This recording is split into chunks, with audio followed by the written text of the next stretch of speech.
እንደው ወገቡን ቆረጥሽው እኮ ልጁን። አንቺ ግን እንግዲህ አትንተባተቢብኝ ዴ ልጁ በማይመለከተው ኃይሉና ጉልበቱን ጨረሽ እኮ። እሺ እንደው ጌትዬ ናስቲ ምግብ ነገር ብላ። አንቺ ሴትዮ ለምሮ እዚህ ቆምሽው? አሁን ውጪ። በአምላክዬ ውጪ እያልኩሽ ነው እኮ ፍጠኝ። ምንድነው ማንም አለመሆኑ? ለምን እንደምትጨውባት? እስካሁን ድረስ ተጋድማለች። ከዛ እኔን ትጠራኝና እንደ ዊልቸር በሩ ድረስ ሸኘኝ ትለኛለች። እኔ የማንንም ሞልቃቃና ጥጋበኛ የመሸከም ግዴታ የለብኝ። ቆይ አንተ ግን ምን አይነቱ ክፍታፍ ነህ? እንዴት የታመመችን ልጅ በዚህ ልክ ታናግራለህ? እኛ እኮ ቤተሰብ ነን። ታዲያ ካንተ የቀረበ ማን ይምጣ? ምን ነው አመመሽ እንዴ? ኧረ አላመመኝም። እንደው ልቤ ተነክቶ ነው እንዴ። ታዲያ አንቺ ልቤ ተነካ እንደሆነ እኛ ቁርስ አንበላም? ኧረ ይበላል። ታዲያ በእግሩ መጥቶ ነው የምንበላው? ቢስ ነው። ምን እየተፈጠረ ነው? ምን ተፈጠረ? ለምንድነው ልብስሽን የቀየርሽው? እና እዚህ ቤቱ መዋለ ሕፃናት አስመስለው ነው እንዴ? ለዛ ነው ያንተ ልብስ ያለበስካት። በዩኒፎርም እኮ ከመቀመጥ ይሻላል ብለን። ታዲያ እሱን ካሰብሽ የራስሽን ልብስ ይዘሽ መምጣት ነበረብሽ። መጀመሪያ አላሰብኩትም ነበር። አስበሽ እንደማታውቂ እንኳን ግልጽ ነው። ለምንድነው ቆይ በአምላክ የምትለው? ለምንድነው ጌትዬ እያለች የምትጠራ? አንቺ ለምንድነው አብነት ቤት ሄደሽ ልብስሽን ቀይረሽ ቁጭ ያልሽው? እኔ እኮ እዛ ስለምውል።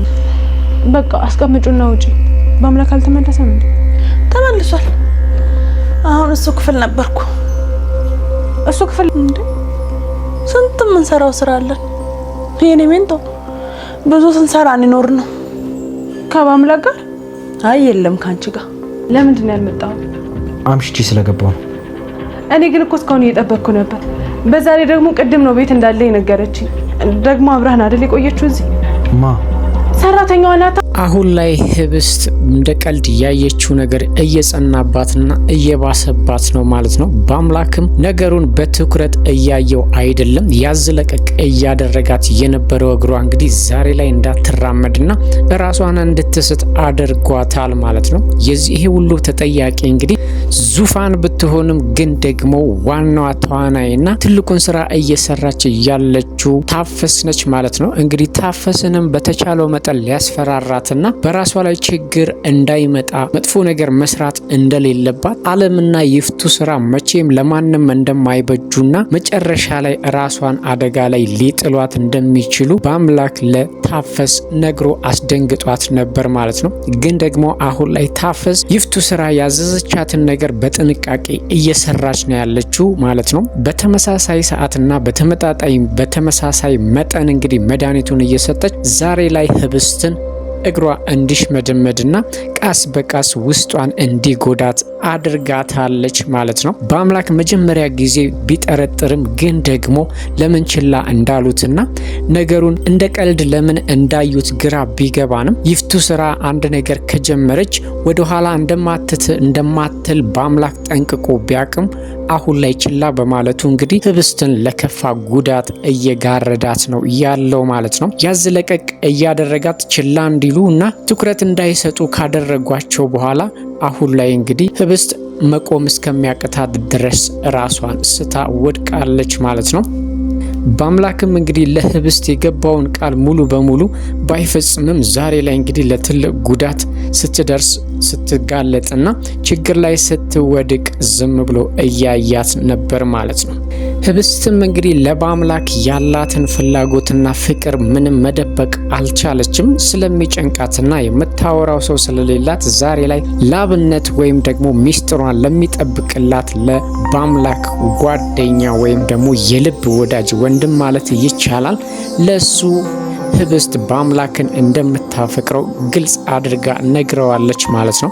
በአምላክን ቢሆን ለሷ ጽኑ ፍቅርና ትልቅ ፍላጎት እንዳለው እንግዲህ እያየን ነበረ። ምክንያቱም ህብስት አብነት ቤት በነበረችበት ሰዓት የለበሰችው ልብስ ዩኒፎርም ስለነበረ ቀለል ያለና ወይም ለቀቅ ያሉ ልብሶችን ለመልበስ ፈልጋ የአብነትን ልብስ ለብሳ ሲያያት በአምላክ ቅናት ይዞትና በጣም ተናዶ በተደጋጋሚ እየጠየቃት ነበር ማለት ነው። ይሄንን ነገር ደግሞ አብነት ተረድቶታል። በግልጽ ቀንተሃል ወይም ደግሞ ታፈቅራታለህ ብሎ ባይነግረውም ለምን እንደዚህ እንደተናደደ ደጋግሞ እየጠየቀው ነበር ማለት ነው። በአምላክም እንግዲህ የተሰማውን ስሜት ለመደበቅ ሞክሯል። ግን ደግሞ ያናደደውና ያበሳጨው ነገር እዛ አብነት ቤት ውስጥ ምንም ጓደኛው ቢሆንና ወንድም እንደ ወንድም ቢያየው ራሱ የህብስት እዛ ቤት ውስጥ ልብስ መቀየርና በዛ ላይ ልብስ መቀየር ብቻ ሳይሆን የአብነትን ልብስ መልበሷ በጣም አሳስቦትና አስከፍቶት ነበር ማለት ነው። ግን ነገሩን ወደ ሌላ ነገር አርቆ ከማሰብ ይልቅ መተው ይሻላል ብሎ ዝም ብሏል ማለት ነው። በአምላክም አሁን ካለበት ችግርና ከተጠመደው ወጥመድ ማለትም በአለምና በይፍቱ ስራ እጅ ስር ወይም ደግሞ በእነሱ ቁጥጥር ስር ነው ያለው። ከነሱ ቁጥጥር ስር ለመውጣት ደግሞ አንድ ማስረጃ ወይም ደግሞ እነሱን የሚረታበት ነገር ማግኘት አለበት። ይሄ ግልጽ ነው። ከአብነት ጋር በጋራ እየሰሩ ያሉት ይሄንን ጉዳይ ለመፍታትና ራሱን ብቻ ሳይሆን ህብስትንም ነፃ ለማውጣት ነው ማለት ነው። ዛሬ ላይ እንግዲህ ትክክለኛ ማስረጃ ማለትም በአምላክን ከአለምና ከይፍቱ ስራ እጅ ፈልቅቆ የሚያወጣ ማስረጃ በክላሳቸው ውስጥ እየፈለገ ነበረ። እንግዲህ ያገኘው ወረቀት በግልጽ ባይናገርም ግን ደግሞ አንዳች ነገር እንዳገኘ ግልጽ ነው ማለት ነው። ይሄንን ነገር ላደረጉትና እስከዛሬ ድረስ እንግዲህ እየተጫወቱበት ላሉት ነገር ዋጋቸውን እንደሚሰጣቸውና እንደሚበቀላቸው ቃልም እየገባ ነበር። ምናልባትም ለባምላክ ይሄ ነገር ቀላል ነው የሚሆንለት። ምክንያቱም በእነሱ ላይ ሴራ ያሴራል ወይም ደግሞ እኛን ሊጎዳን ያስባል ብለው በፍጹም ሊጠረጥሩ አይችሉም። ምክንያቱም ያዘዙትን ስራ በጥንቃቄና ምንም በማያጠራጥር መልኩ ነው እየሰራላቸው ያለው ማለት ነው።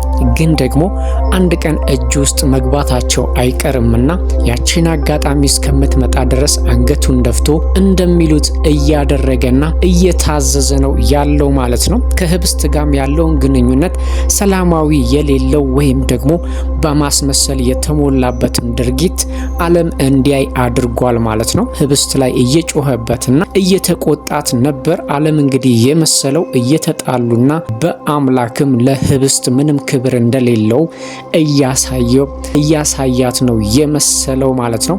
ይሄ ነገር ደግሞ በአምላክ ምናልባትም ዓለም በፍጹም እንዳይጠረጥረው ሊያደርግ ይችላል ማለት ነው። አሁን ላይ ለባምላክ ወይም ደግሞ ለህብስት ትልቅ ስጋት የምትሆነው ከይፍቱ ስራ ቀጥሎ እንግዲህ ታፈስ ነች ማለት ነው። ታፈስ በአምላክ ፍቅር ናውዛለች። እሱ በፍጹም ሊረዳት አልቻለም እንጂ በወጣ በገባ ቁጥር እንግዲህ ጌትዬ እያለች እያስጨነቀችው ነው ያለችው። ይሄ ነገር እንግዲህ ወደ ቁጣና ወደ ብስጭት የተቀየረ ቀን ምናልባትም በአምላክን ትልቅ ችግር ውስጥ ልትጨምረው ትችላለች ማለት ነው። አንዳንድ ሚስጥሮችን አውቃለች። ምክንያቱም አሁን ላይ ህብስት እንግዲህ እንደምትራመድና እየዋሸች እንደሆነ በተደጋጋሚ እያየቻት ነበር ማለት ነው። በአምላክ ከዚህ በፊትም ሚስጥር እንዳታወጣ አስጠንቅቋት ነበር። አሁን ላይም እንግዲህ ያየችውን ወይም ደግሞ የሰማችውን ነገር በሙሉ ትንፍሽ እንዳትል አስጠንቅቋታል ማለት ነው። ይሄ ነገር ይሄ ሚስጥር እንግዲህ በታፈስ ተይዞ ሊቆይ የሚችለው በአምላክ ለሷ ፍቅርና ወይም ደግሞ ቀረቤታ ባሳያት ቁጥር ነው ማለት ነው። እሱ ግን በፍጹም ለሷ ክብርና ከሷ ጋር አንድ ሰከንድ ራሱ ቆሞ የማውራት ፍላጎትም የለው። ይሄ ነገር እንግዲህ በጨመረና ወይም ደግሞ እየባሰ በመጣ ቁጥር ምናልባትም ታፈስን ሊያስቆጣትና ሊያበሳጫት ይችላል ማለት ነው። ታፈስ በተቻላት መጠን ህብስትና በአምላክ ያላቸውን ግንኙነት ለማቋረጥ እየሞከረች ነው ያለችው ማለት ነው። ዛሬ ላይም እንግዲህ ህብስትን ለማናደድና ወይም ደግሞ በአምላክ ክፍል እንደነበረች በአምላክም ጋር ብዙ ግንኙነት እንዳላቸውና እሷ ከመምጣቷ በፊት ማለትም ህብስት እዚህ ቤት ከመምጣቷ በፊት ብዙ ግንኙነት እንዳላቸውም አስመስላ ነግራ አበሳጭታታለች ማለት ነው። ህብስትም እንግዲህ በአምላክን በጣም ስለምትወደው ታፈስ የነገረቻት ነገር እውነት ስለመሰላት በአምላክን ተቆጥታውና ወይም ከሷ ጋር ምን አይነት ግንኙነት ነው ያለ እዚህ እቤት ውስጥ መጥተህ እኔ ጋር ለምንድን ነው ያልመጣኸው ብላ እየተበሳጨችና እየተናደደች ባለችበት ሰዓት ነው እንግዲህ ወደሱ ለመራመድ ስትሞክር እግሯ አልነሳ ብሏት ተዝለፍልፋ ወድቃለች ማለት ነው። ምናልባትም ይሄ ነገር ለህብስት ወይ መልካም ዜና ወይም ደግሞ ያልተጠበቀ ነገር ይዞ ሊመጣ ይችላል ማለት ነው። የዚህ ትልቁ ተጠያቂ ይፍቱ ስራ ብትሆንም ትልቁን ነገርና ትልቁን ስራ እየሰራች ያለችው ታፈስ ነች ማለት ነው። ከዚህ በፊት እንግዲህ በአምላክ ታፈስን ቢጠረጥራትም ወይም ደግሞ የይፍቱ ስራ ተላላኪ እንደሆነች ቢያውቅም ከነሱ ጋር መተባበርሽን ማቆም አለብሽ። መቼም የሆነ ስህተት ከሰራሽ በኋላ አንቺን አጋፍጠው እነሱ እርስ በርስ ሊተባበሩ ይችላሉ። ስለዚህ አንቺ የሚደርስልኝ ሰው ማንም የለም፣ እኔና አንቺ ግን አንድ ነን ብሎ ነግሯት ነበር ማለት ነው። እሱ የነገራትን ነገር እንግዲህ ችላ ብላ ለህብስት በተደጋጋሚ በታዘዘችው መጠንና ሰዓት ለህብስት መድኃኒቱን እየሰጠች ለዛሬ ችግርና ለዛሬ መራመድ እንዳትችልም ልታበቃት እየተቃረበች ነው ያለችው። ምናልባትም እንግዲህ በአምላክ ታፈስ ህብስት ላይ ያደረገችውን ነገር በግልጽ እርግጠኛ ከሆነ ታፈስን ሊጎዳት ወይም ደግሞ ምናልባትም አጠገቡ ከዚህ በላይ እንዳትደርስ ሊያደርግና ሊጎዳት ይችላል ማለት ነው።